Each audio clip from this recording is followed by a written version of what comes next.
Y vamos a conversar en nuestra entrevista con alguien que ha estado varias veces acá, profesor de Derecho Administrativo de la Universidad de Chile, además miembro del directorio de Espacio Público. Luis Cordero, ¿cómo estás, Luis? Buenas noches. Te quería, primero que nada, preguntar, ¿qué pertinencia tiene el derecho administrativo, por ejemplo, en una nueva constitución? Eso es como una pregunta, mira. Es como una pregunta para sacar un título, dices tú. Y para provocar a alguna gente, mira. Yo lo voy a resumir en la siguiente frase. Un viejo profesor de Derecho Administrativo alemán que escribe a principios del siglo XX dice, mire, el derecho constitucional pasa, el derecho administrativo permanece en el fondo, ¿no? Y claro, lo que está ahí esencialmente es que la disciplina que yo trabajo tiene que ver mucho en los diseños institucionales, en cómo se define la arquitectura del funcionamiento de la administración, qué herramientas utiliza, cómo se satisfacen esas prestaciones públicas a los ciudadanos, cómo las personas pueden reaccionar frente a esas medidas, en fin. Entonces, es un curso y es una denominación que probablemente en la facultad es poco sexy, ¿no?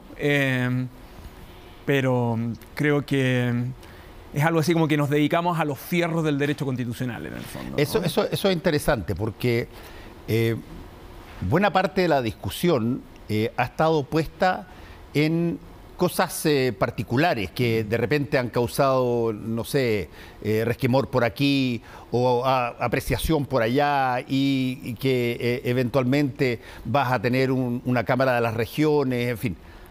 Pero me gustaría que nos analizaras cuál es tu visión, utilizando el mismo concepto que tú planteaste. ¿Cómo se construye el esqueleto de una institucionalidad en el país a través de una constitución? Lo que pasa es que los textos constitucionales tienen la particularidad de ser textos, yo creo que hay mucha gente que has tenido acá explicando, ¿no? Que sus ideas centrales es cómo estructuran la institucionalidad en general, la institucionalidad esencial. Tuviste a Garela la semana pasada, que llama a eso la sala de máquinas, en el fondo. Y además el mecanismo en cómo tú reconoces derechos y cómo estos se garantizan, ¿no? Pero claro, las constituciones son hijas de sus tiempos, en el fondo, y eso yo creo que uno tiene que tenerlo siempre en consideración. Y eso supone que la Constitución no es un paper académico, entonces la Constitución no refleja lo que a uno le gustaría que fuese, ¿no? No es técnicamente el test que podría pasar, no sé, una evaluación de pares entre profesores, en el fondo. Y sobre todo sus procedimientos, cómo se diseñan y se estructuran, responden muchísimo a esas contingencias. Ahora, ¿qué quiero decir con esto? Que el borrador de nueva constitución que nosotros tenemos hoy día es una combinación como de tres cosas, diría yo. Una, de como los criterios tradicionales que uno tiene en consideración en cómo se distribuye el poder en una constitución, en cómo se garantizan derechos en una constitución. La segunda es que es un borrador de constitución que lo que hace es que atrae muchos debates de política pública que por largos años estuvieron trabados en la discusión legislativa, o bien que fueron soluciones incompletas, ¿no? Es decir, si uno toma el texto del borrador que hay, lo que tú tienes es una cantidad importante de debates de política pública que comenzaron precisamente el día en que juró Patricio Aylwin con el retorno a la democracia y que por distintos tipos de razones no avanzaron, quedaron truncados en el camino o bien fueron soluciones incompletas, ¿no? ¿Qué el ejemplo clásico sería aguas, en el fondo, ¿no? Todo el debate de derecho de agua y la naturaleza de los derechos de aprovechamiento comienzan con un proyecto de reforma al Código de Aguas de Aylwin muy al inicio de su gobierno. Esa reforma termina en una ley corta el año 2005 que es insuficiente. El convenio 169, por ejemplo, Aylwin lo presenta el 91 y termina aprobándose recién en el 2008, pasaron 17 años.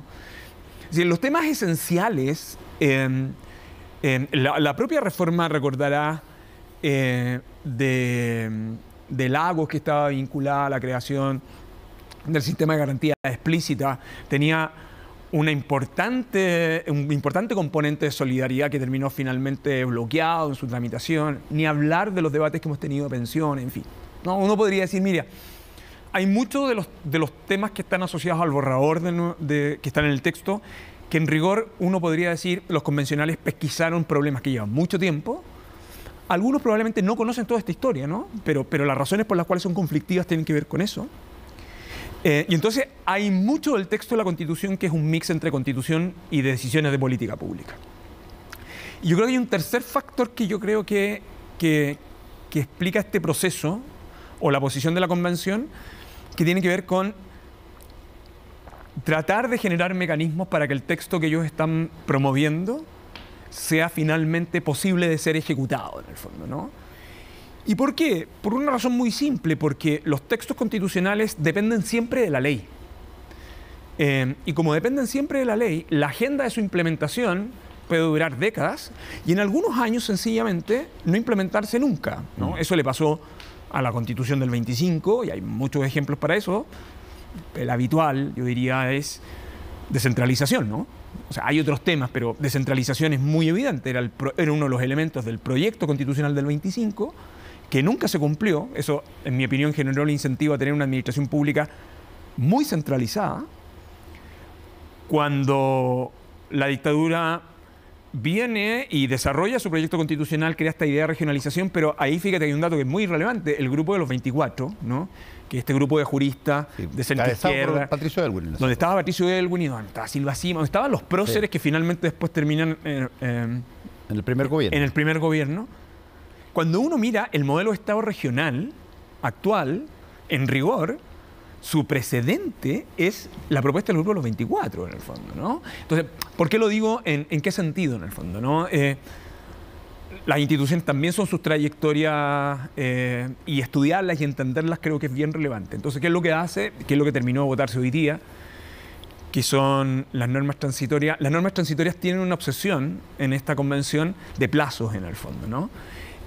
¿Y por qué? Bueno, porque los proyectos constitucionales o los textos constitucionales anteriores, incluyendo el de la dictadura, ¿no?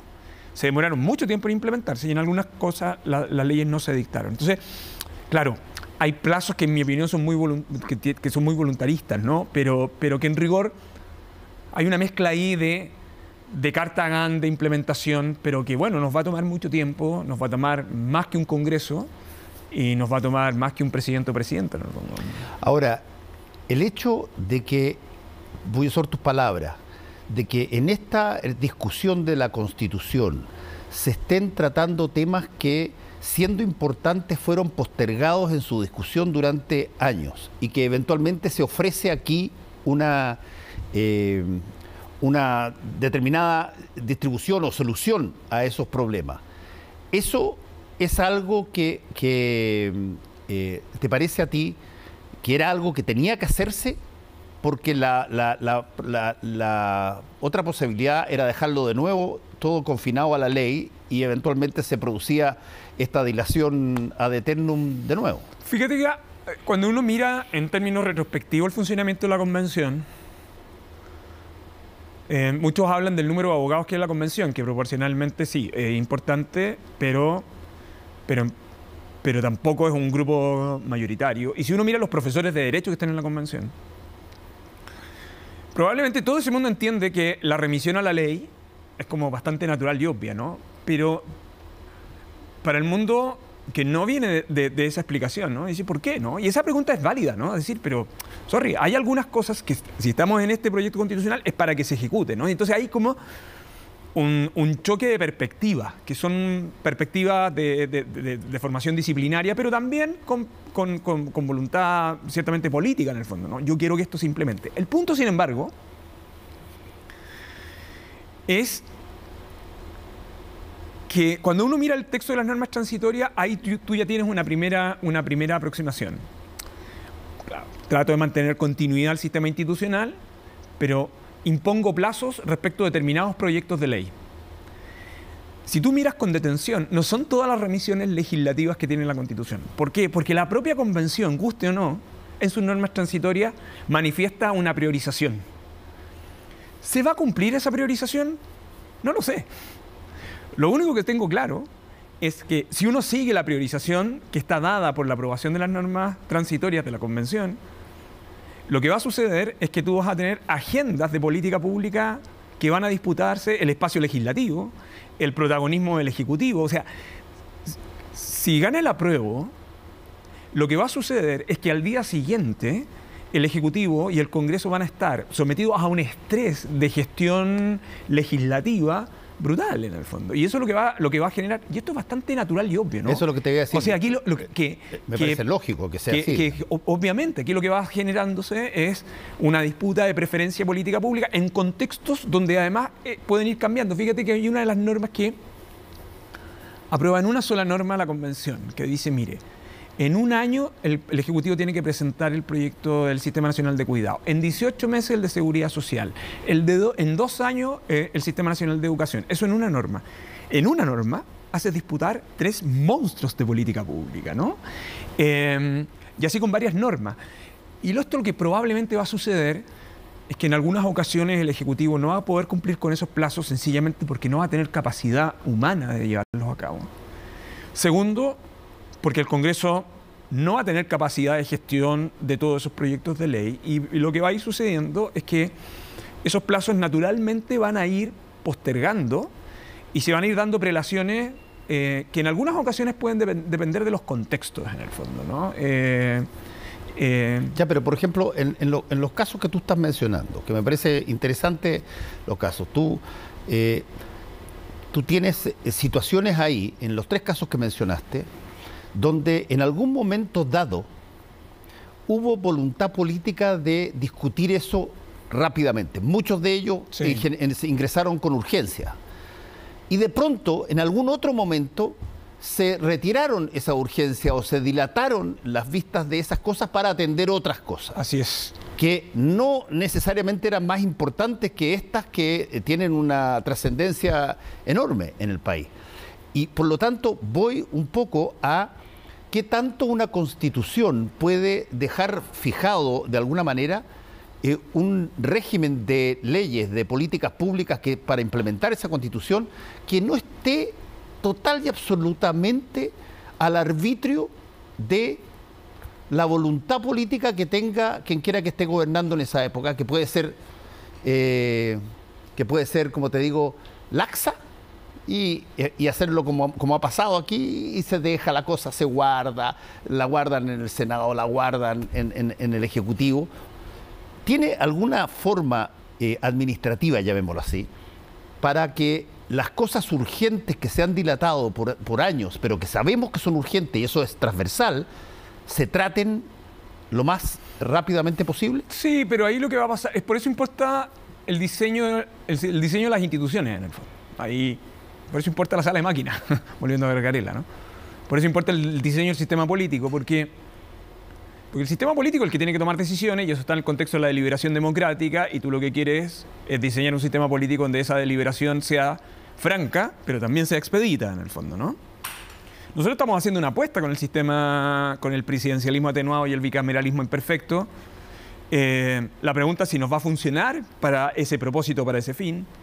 Pero lo que yo sí te podría decir desde el diseño que tiene el borrador de Constitución es que el borrador de Constitución empodera muchísimo a la administración pública y al presidente de la República. De hecho, una de las primeras normas transitorias no solo mantiene la continuidad de las reglas legales, sino que también obliga a los órganos del Estado, los jefes de servicio, a adecuar su normativa interna, la administrativa, al texto de la nueva Constitución.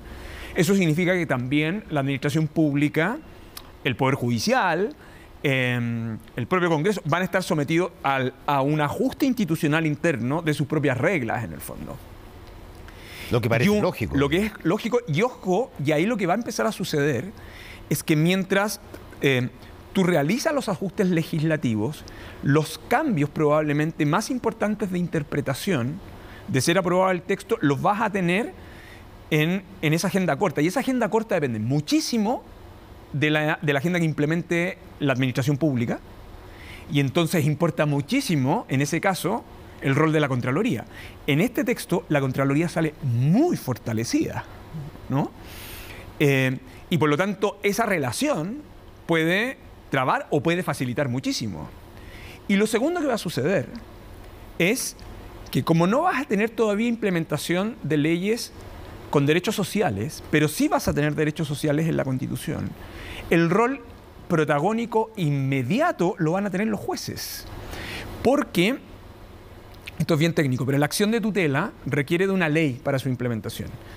Por lo tanto, mientras esa ley no se dicte, como el sistema va a funcionar sobre el actual recurso de protección, que además es un sistema que la Corte tiene lo suficientemente bien administrado.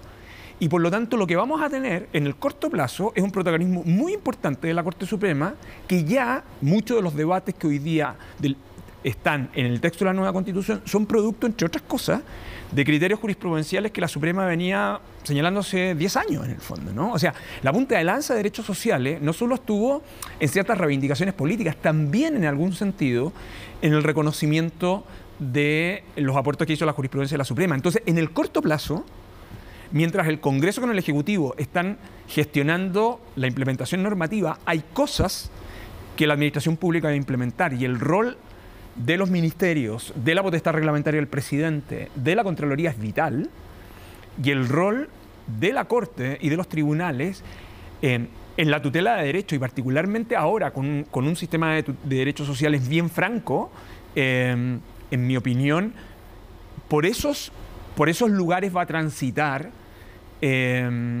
los primeros meses y los primeros años probablemente de la nueva Constitución. A ver, te lo planteo una vez más dentro del concepto de voluntad política.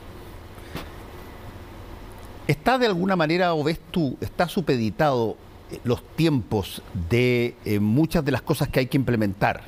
Si que ustedes ven, si nosotros leemos el borrador de la Constitución, va a haber mucho acápite donde dice que determinada cosa va a descansar posteriormente en lo que determine la ley. Sí. Es decir, hay un trabajo ahí que hacer para ajustar esto a la realidad. Sí. Pero eso requiere voluntad política del legislador. Pero hay dos tipos de voluntades ahí. La primera es cuando tienen remisiones a la ley, pero hay regulaciones legales que vienen con anterioridad.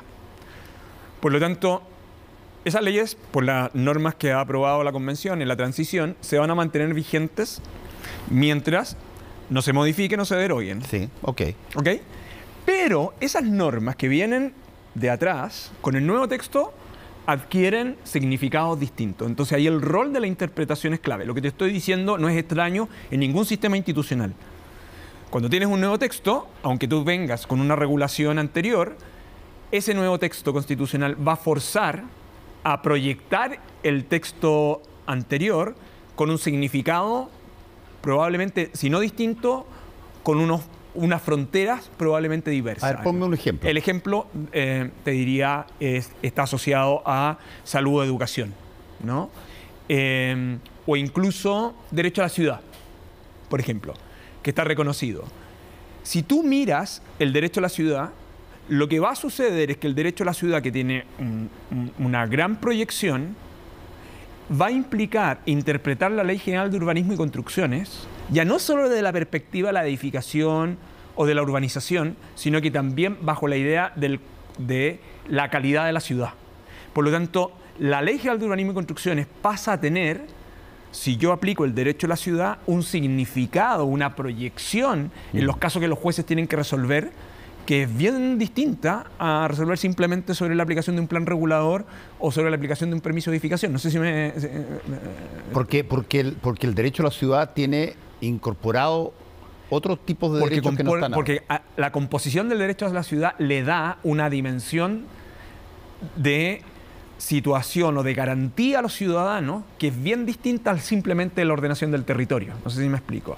O bien las normas que vienen sobre derecho a la naturaleza, o la que establece los bienes naturales comunes.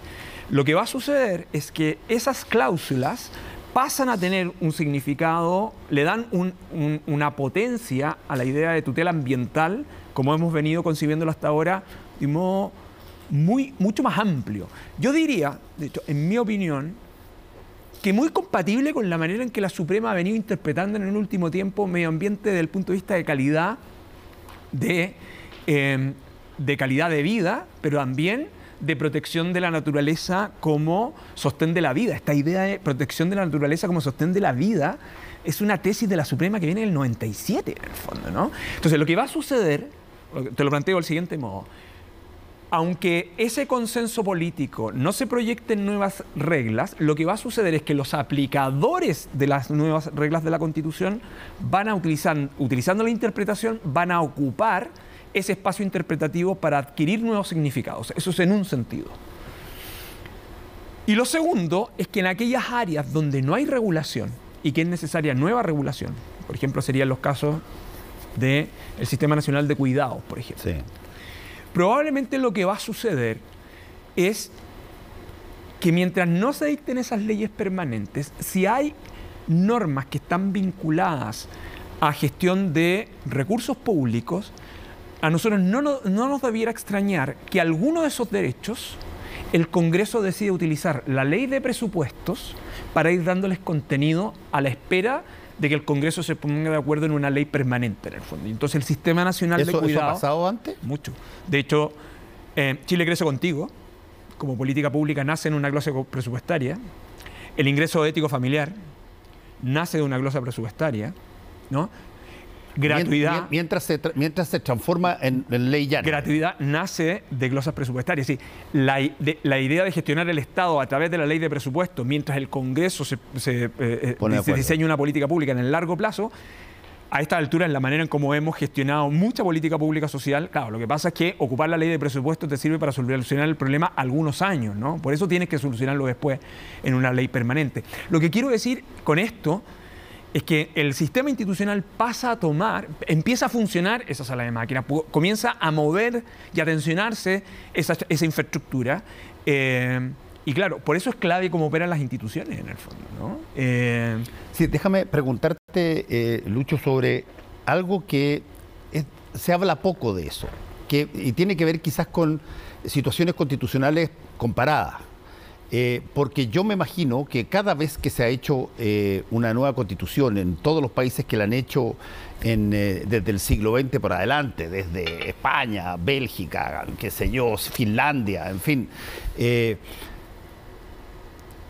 más las sudamericanas, digamos, hay un espacio posterior a la implementación, en caso que se apruebe aquello, hay un espacio que necesita generar muchos niveles de coordinación, de empalme. Sí. Eso.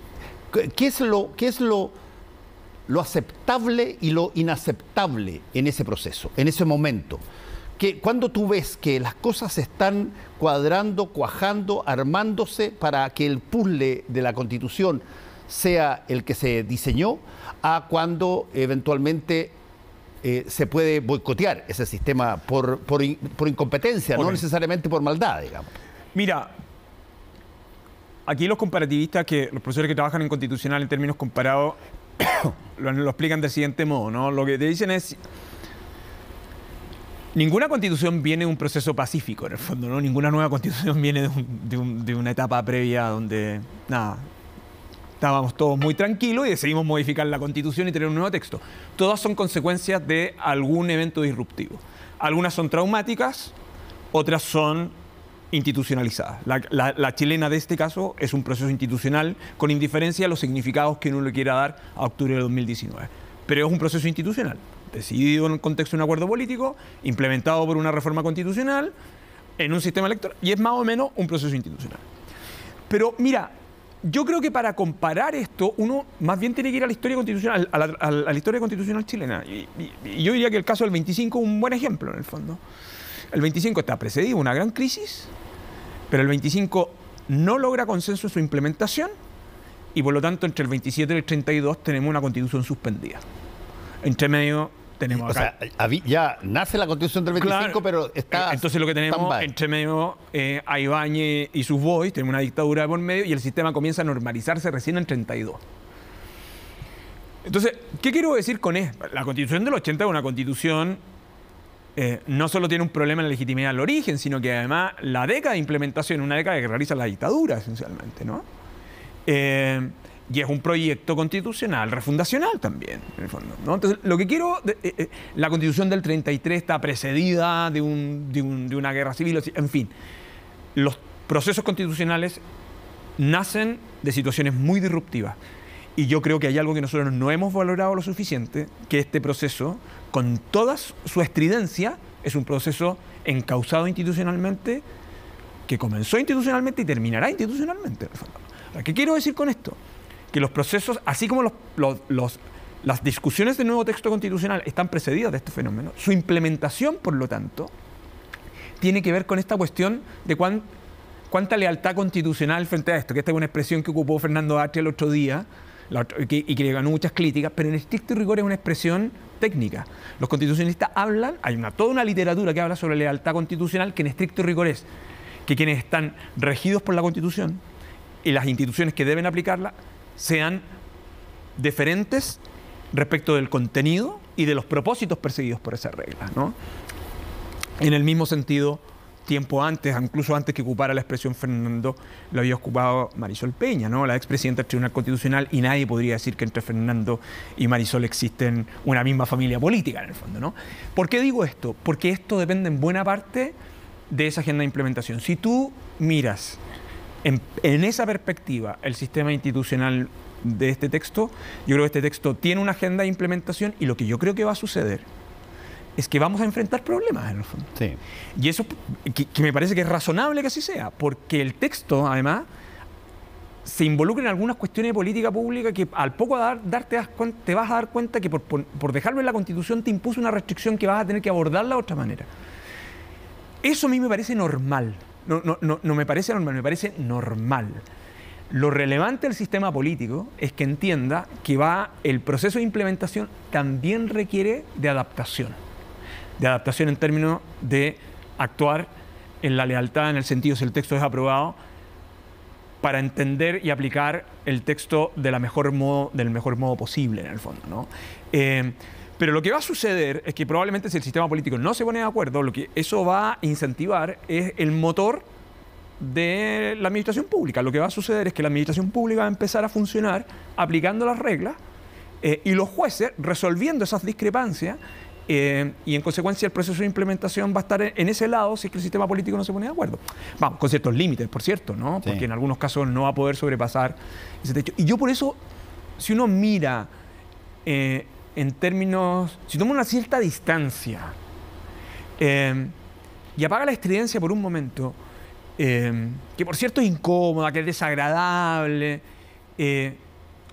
lo que yo creo que, con indiferencia del resultado del 4 de septiembre, el haber llevado a cabo este proceso en términos institucionales es de un valor que yo creo que nosotros creo que todavía no dimensionamos. De hecho, yo creo que los convencionales no lo dimensionan en toda su importancia. Luis Cordero, te quiero agradecer una vez más por haber estado aquí con nosotros, y, por cierto, estaremos juntándonos después del 4 de septiembre con muchas otras voces también, para tratar de visualizar no solamente lo que decidió la ciudadanía en el plebiscito de salida, sino que además cómo se implementa cualquier cosa que sea lo que ocurra a partir del día siguiente. Muchas gracias, Fernando. Muchas gracias.